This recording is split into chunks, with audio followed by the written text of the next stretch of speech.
আজকের এই ডিপ ডাইভে আমরা একটা বেশ ইন্টারেস্টিং গবেষণা প্রতিবেদনের গভীরে যাব। এর ফোকাস হল পবিত্র কোরআন নাজিলের আসল উদ্দেশ্য কি, আর এর মূল শিক্ষাগুলোই বা কী। ঠিক। প্রতিবেদনটা তৈরি করেছেন একজন পিএইচডি গবেষক, যিনি শরিয়াহর উদ্দেশ্য মানে মাকাসেদ আল শরিয়া বিষয়ে বিশেষজ্ঞ। আচ্ছা। তো আমাদের এই ডিপ ডাইভের লক্ষ্য হল কোরআনকে শুধু তেলাওয়াতের গ্রন্থ হিসেবে না দেখে এর ভেতরের কারণটা খোঁজা। হ্যাঁ, কেন এটা মানবজাতির জন্য একটা ঐশী জীবনবিধান, কেন এটা পথ প্রদর্শক বা হেদায়াত, আর কেনই বা সত্য মিথ্যার পার্থক্যকারী মানে ফুরকান। প্রতিবেদনটার একটা গুরুত্বপূর্ণ দিক কিন্তু হল এটা জোর দিচ্ছে যে কোরআন নাজিলের মূল উদ্দেশ্য খালি পাঠ করা নয়। একদমই না, বরং এর শিক্ষাকে গভীরভাবে বোঝা, সেটা নিয়ে চিন্তা করা আর জীবনে প্রয়োগ করা। ঠিক। অর্থ না বুঝে পড়লে তো এর নির্দেশনা মানা বেশ কঠিন, তাই না? অবশ্যই কঠিন। কোরআন নিজেই তো বুদ্ধি আর চিন্তাশক্তি ব্যবহারের কথা বলে। যেমন ধরুন সূরা রাদের আয়াতটা, হ্যাঁ, যেখানে বলা হয়েছে বুদ্ধিমানরাই কেবল উপদেশ গ্রহণ করে। ঠিক। আর এই চিন্তার চর্চা না থাকলে মানুষ তো অজ্ঞতার দিকে ঝুঁকে পড়তে পারে। সূরা হাশরের সে ২১ নম্বর আয়াতের উপমাটা মনে আছে? পাহাড়ের উপমা। ও হ্যাঁ, মনে পড়েছে। তার মানে কোরআন চায় আমরা যেন এর বার্তা নিয়ে সক্রিয়ভাবে ভাবি। একদম, সেটাই মূল কথা। বেশ, তাহলে চলুন এই ভাবনার গভীরে যাই।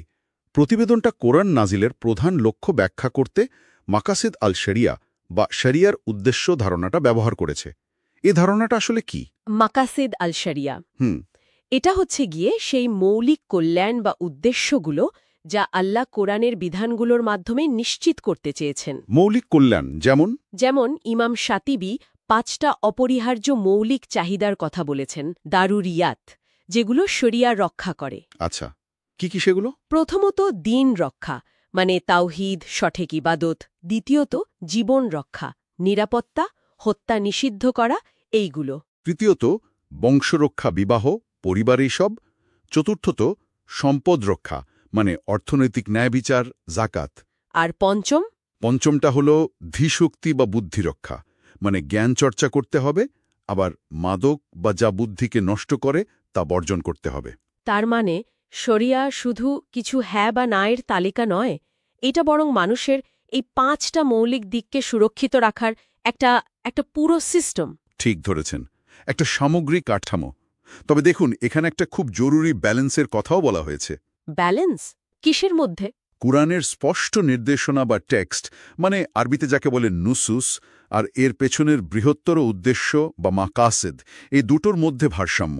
মানে শুধু উদ্দেশ্য ধরে টেক্সট বাদ দেওয়া যাবে না? না, সেটা যেমন ভুল, আবার উদ্দেশ্য না বুঝে শুধু শব্দের মারপেচে আটকে থাকাও কিন্তু কোরআনের পূর্ণাঙ্গ বুঝ থেকে দূরে সরিয়ে দেয়। দুটোই দরকার। এই ভারসাম্যটা আসলেই ভাবনার মতো। আচ্ছা, এবার যদি কোরআনের একেবারে ধর্মতাত্ত্বিক ভিত্তির দিকে তাকাই, প্রতিবেদন বলছে দুটো মূল স্তম্ভের কথা, তাওহীদ আর আখিরাত। হ্যাঁ, এই দুটোই কোরআনের সমস্ত শিক্ষার একেবারে কেন্দ্রে। তাওহীদ মানে আল্লাহর একত্ববাদ তো কোরআনের নির্যাস। এর কি কোনো প্রকারভেদ আছে? হ্যাঁ, মানে বোঝার সুবিধার জন্য 3টি দিকের কথা বলা হয়। 1.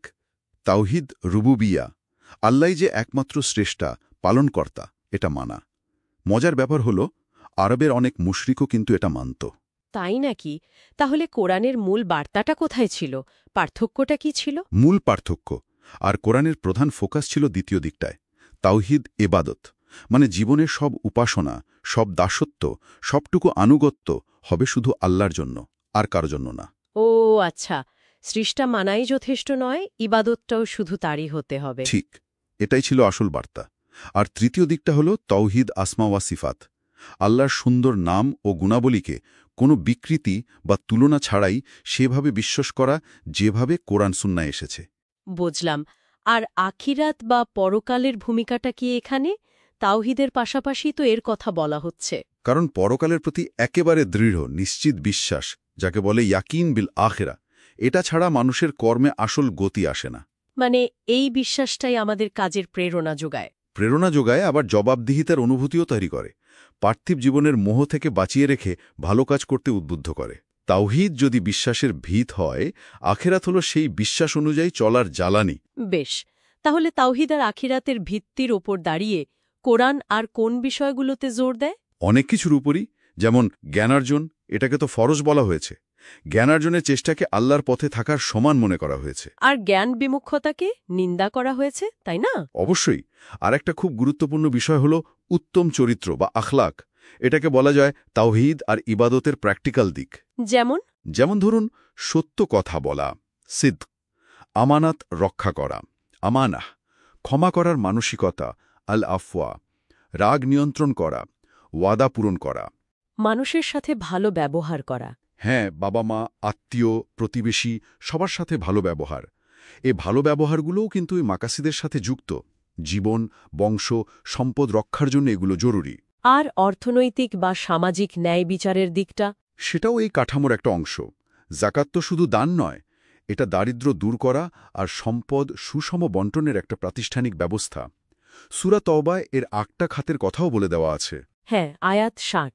ঠিক।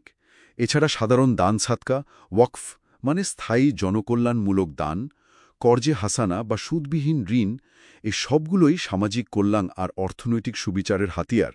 আর এগুলো মাকাসিদের ওই যে সম্পদ রক্ষার উদ্দেশ্যের সাথে সরাসরি যুক্ত। প্রতিবেদনে একটা ইন্টারেস্টিং পয়েন্ট ছিল, কোরআন নাকি সবার জন্য পথ প্রদর্শক হলেও এর আসল হেদায়াতটা কেবল মুত্তাকিদের জন্য। এটা ঠিক কি বোঝাতে চাইছে? ভালো প্রশ্ন। এর মানে হল, কোরআনের জ্ঞান তো সবার জন্যই খোলা, কিন্তু সেই জ্ঞান থেকে আলো বা হিদায়ত পাওয়ার জন্য অন্তরের একটা বিশেষ অবস্থা বা প্রস্তুতি লাগে। সেই প্রস্তুতিটাই কি তাকওয়া? হ্যাঁ, সেটাই তাকওয়া বা আল্লাহ সচেতনতা। সূরা বাকারার শুরুতেই দেখুন, হেদায়েত লাভের জন্য কিছু শর্তের কথা বলা আছে না? আছে তো। গায়েবে বিশ্বাস, সালাত কায়েম করা। হ্যাঁ, আল্লাহর পথে ব্যয় করা, আগের কিতাবে বিশ্বাস আর আখিরাতে দৃঢ় বিশ্বাস বা ইয়াকিন। এগুলো আসলে তাকওয়ারই বিভিন্ন দিক। তার মানে এই গুণগুলো না থাকলে কোরআন পড়লেও এর গভীর অর্থ বা রুহানি ফায়দা পাওয়াটা কঠিন হয়ে যায়। অনেকটা সেরকমই।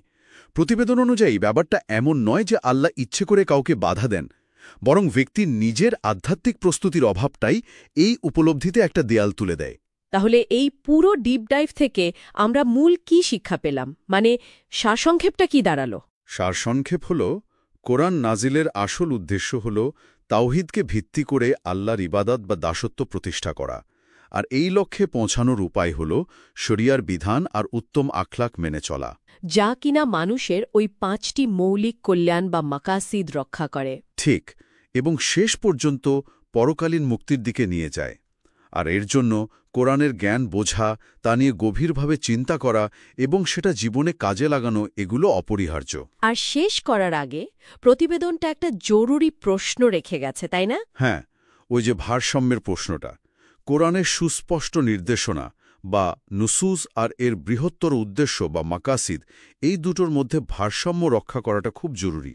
এখনকার এই জটিল পৃথিবীতে আমরা এই ভারসাম্যটা কিভাবে রক্ষা করতে পারি, যাতে আল্লাহর বাণীর প্রতি বিশ্বস্ততাও থাকে, আবার মানব কল্যাণের বৃহত্তর লক্ষ্যও পূরণ হয়? এটা সত্যি একটা বড় চ্যালেঞ্জ, আর এটা নিয়ে আমাদের সবারই আরও গভীর চিন্তাভাবনা করা দরকার।